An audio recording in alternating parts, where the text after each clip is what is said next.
Halo teman-teman, sebenarnya kali ini saya tidak ingin membuat video tentang ini, tetapi karena beberapa alasan saya berusaha untuk membuat video ini karena mungkin masih banyak orang yang memiliki informasi yang sangat kecil tentang berita ini. Yang pertama, uh, kenapa alasan saya untuk membuat video ini? Yang pertama, saya tuh sebenarnya tidak tahu tentang informasi ini secara detail ya teman-teman. Terus yang kedua itu banyak sekali orang yang membahas ini di kampung saya khususnya. Ketika datang ke tukang sayur atau datang ke kerumunan orang, pasti yang dibahas tentang ini. Nah, seperti percakapannya itu ringkasnya tuh seperti ini. Kamu dapat BLT apa enggak? Kok dia yang dapat ya? Kok saya kok enggak? Kok dia sudah dapat bantuan lain selain BLT seperti bantuan dari BRI? Kenapa saya kok enggak ya? Kenapa kok bantuannya bisa double?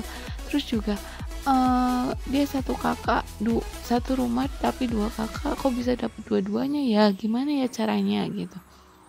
Nah, daripada saya mengikuti mengupat karena sekarang musim bulan Ramadan ya, takutnya puasanya batal, maka saya memutuskan untuk memendam pertanyaan dulu di dalam hati saya dan berpikir, oh ya, saya juga kurang informasi sepertinya, dan memutuskan untuk mencari informasi terlebih dahulu ya teman-teman. Apakah kalian sama seperti saya? Kalau sama, silakan tulis di kolom komentar ya. Baiklah, mungkin awalnya nggak mau buat video ini ya, tapi saya tuh agak terganggu ya dengan pembahasan itu yang dibahas secara berulang-ulang. Ya, mbok cari info dulu, bukannya pada membahas dengan emosi yang menggebu-gebu, yang ya tahu sih urusan perut memang berbeda dengan urusan yang lain ya, tapi yakin semua orang yang terdampak itu bukan hanya orang yang kurang mampu saja. Orang kaya juga sebenarnya dia punya memiliki dampak dari COVID juga. Saya yakin seperti pembayaran listrik mungkin yang mengembang begitu besar dibanding bulan-bulan sebelumnya. Tapi apakah emosi menyelesaikan semuanya? Karena COVID ini kan sebenarnya bukannya maunya pemerintah kan, kita ya juga harus hadapi juga secara sabar, secara tenang, dan juga mengurangi keemosian kita, karena ketika kita emosi, yakinlah itu masalah nggak akan selesai, malah ada masalah baru gitu ya teman-teman. Jadi teman-temanku, ketika kalian sedang mengalami krisis seperti ini, kita semua sebenarnya mengalami krisis di dalam menghadapi COVID-19 ini, maka berusahalah untuk menghadapi semua itu secara bijak ya, dan cari infonya terlebih dahulu. Semua yang terkait penyaluran bantuan, saya rasa mereka sudah menginput data dengan baik. Hanya saja mereka semua cukup data yang diinput kan mungkin cukup banyak, dan mereka itu harus bekerja dengan cepat karena ketidaksinkronan namanya juga manusia. Jadi harap maklum ya teman-teman, atau semoga semua yang mengurus bantuan diberikan ganjaran yang setimpal atas perbuatannya.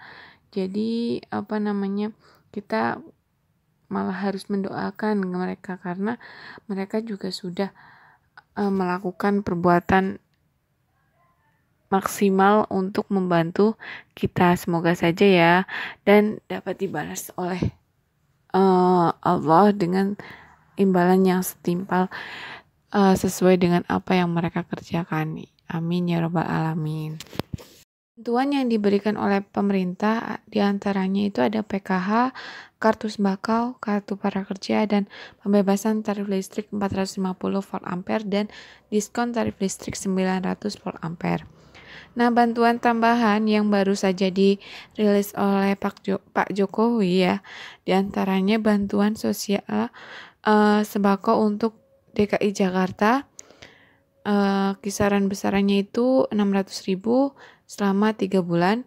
bantuan sembako untuk wilayah Bogor, Depok, Tangerang, dan Bekasi sama besarannya segitu 600.000. Bantuan yang ketiga adalah bantuan sosial tunai yang tidak menerima bansos PKH dan sembako tadi ya. Ini di luar Jabodetabek. Nah, yang keempat itu ada BLT Desa.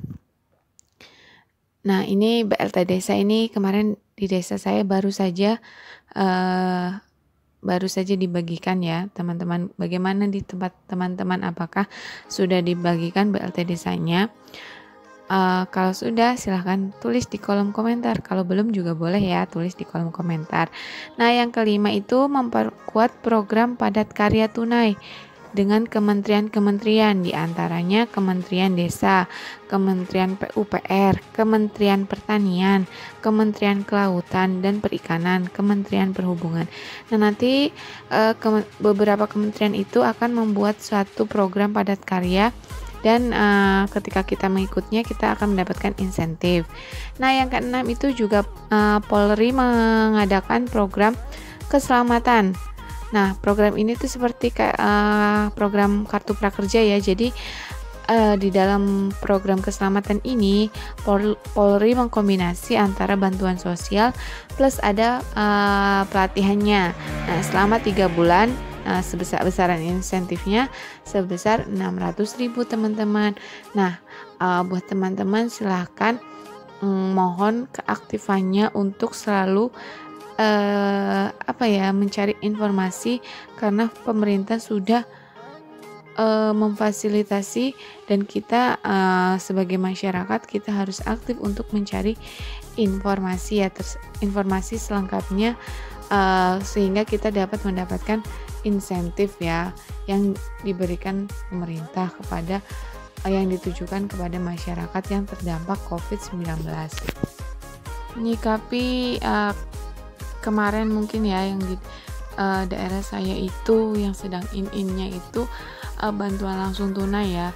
Menyikapi permasalahan tersebut saya mau menjelaskan sedikit ya, ternyata BLT ini sumbernya itu dari mana gitu, terus juga persyaratannya untuk mendapatkan BLT itu apa saja gitu, terus juga saya bisa nggak kira-kira untuk mendapatkan BLT gitu ya. Jadi kalau kalian mau tahu jawabannya silahkan simak terus video ini sampai habis dan jangan lupa like, komen, dan subscribe ya teman-teman. Kutunggu. Jadi pemerintah melalui Kementerian Desa, Pembangunan Daerah Tertinggal atau PDT dan Transmigrasi akan menyalurkan bantuan langsung tunai yang sering kita sebut BLT kepada keluarga miskin melalui anggaran dana desa. Jadi ini sumbernya BLT desa ya, sumbernya dari anggaran dana desa yang dialokasikan diganti untuk BLT desa. Nah, Kementerian Desa, PDT ini dan Transmigrasi mencatat bantuan ini akan diberikan 12,4 juta kepala keluarga penerima di desa. Adapun total anggaran dana desa tersebut 22,4 triliun ya teman-teman.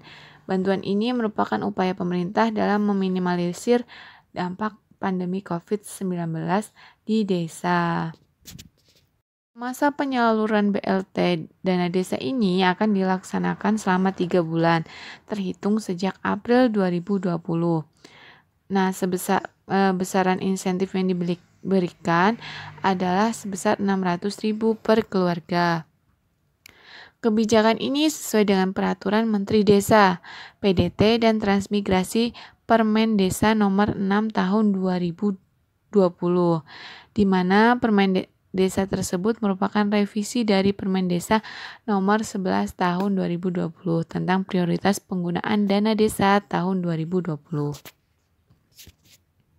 Untuk persyaratan penerima BLT dana desa, yang pertama itu adalah warga yang berhak untuk mendapatkan bantuan adalah keluarga yang ekonominya masuk dalam kategori bawah atau miskin.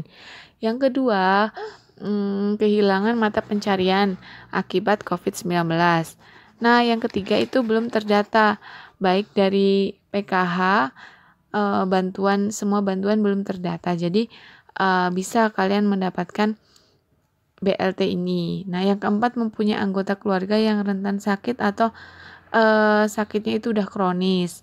Nah, yang kelima itu penerima bantuan ini tidak terima bansos yang lain, baik program PKH maupun bantuan pangan non tunai BPNT. Untuk mekanisme pendataan penerima BLT dana desa, yang pertama itu pendataan dilakukan oleh relawan desa lawan COVID-19 dan terfokus mulai dari RT, RW, dan desa. Kemudian hasil pendataan sasaran keluarga miskin dilakukan musyawarah desa atau musyawarah insidental dilaksanakan dengan agenda tunggal, yaitu validasi dan finalisasi data. Selanjutnya terkait legalitas dokumen nanti ditandatangani oleh kepala desa. Dan yang terakhir, dokumen hasil pendataan diverifikasi desa oleh kepala desa dan dilaporkan kepada bupati melalui camat dan dapat dilaksanakan kegiatan BLT dalam waktu selambat-lambatnya 5 hari kerja pertanggal diterima di kecamatan. Sementara untuk monitoring dan evaluasi dalam program tersebut akan dilaksanakan oleh Badan Permusyawaratan Desa, Camat, dan Inspektorat Kabupaten. Kendati pertanggungjawaban penyaluran BLT ini masih tetap dipegang oleh kepala desa ya teman-teman. Jadi semoga saja yang belum khususnya di desa saya nanti bisa mendapatkannya di gelombang kedua ya, atau tahapan pemberian bulan kedua ya, setelah adanya evaluasi program BLT desa ini. Semoga bisa merata dan juga bisa dimanfaatkan dengan sebaik-baiknya. Terima kasih, semoga bermanfaat. See you.